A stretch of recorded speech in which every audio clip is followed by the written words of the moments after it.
ভালোবাসি। মানুষ যা দেন তাই দিয়ে সংসার চলে হনুফা বেগমের। তার কাছে ভালোবাসা দিবসের কোনো গুরুত্ব নেই, কিন্তু ২০ বছর আগে মৃত্যুবরণ করা স্বামীর কথা মনে পড়তেই ভালোবাসায় অশ্রুসিক্ত হন তিনি। আপনার স্বামীর কথা কি আপনার মনে পড়ে? মনে করি না, মনে তো করি স্বামী তাকে লুচি খাওয়া লইলে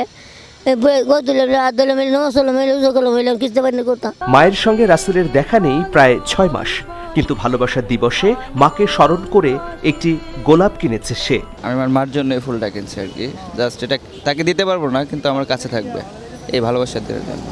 এটা আমার সঙ্গে সারাদিন থাকবে। এখন আমি বাসায় যাব ২০ দিন পরে, এই ফুলটা হয়তো শুকিয়ে যাবে, বাট আমি মার হাতে ঠিকই পৌঁছে দেবো।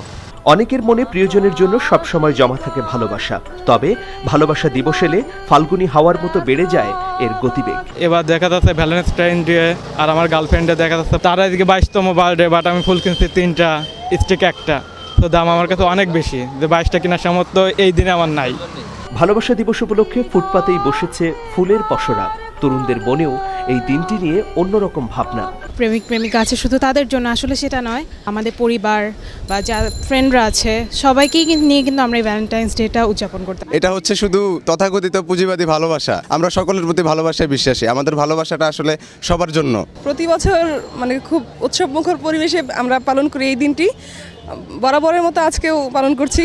ভালোবাসা দিবস এখানে আয়োজনের মাধ্যমে এই বেলেল্লাপনা বা অশ্লীলতাকে সুযোগ দেওয়া হচ্ছে, এই জিনিসটা আমি কোনোভাবেই সমর্থন করি না। সবার মনে ছড়িয়ে পড়ুক ভালোবাসার পরম পরশ, এমনটাই চায় তরুণরা। ভালোবাসাকে অনেকে সময়ের হাওয়া বলে থাকেন, কিন্তু এই প্রজন্মের তরুণরা তা মনে করেন না। তারা মনে করেন ভালোবাসা হচ্ছে পিটুইটারির খেলা, ক্রমাগতভাবে বাড়ে, ভালোবাসা চক্রবৃদ্ধি হারে বাড়ে।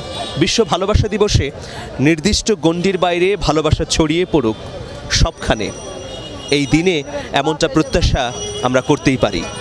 আমিরুল মোমিনীর মানিক, মাই টিভি, ঢাকা।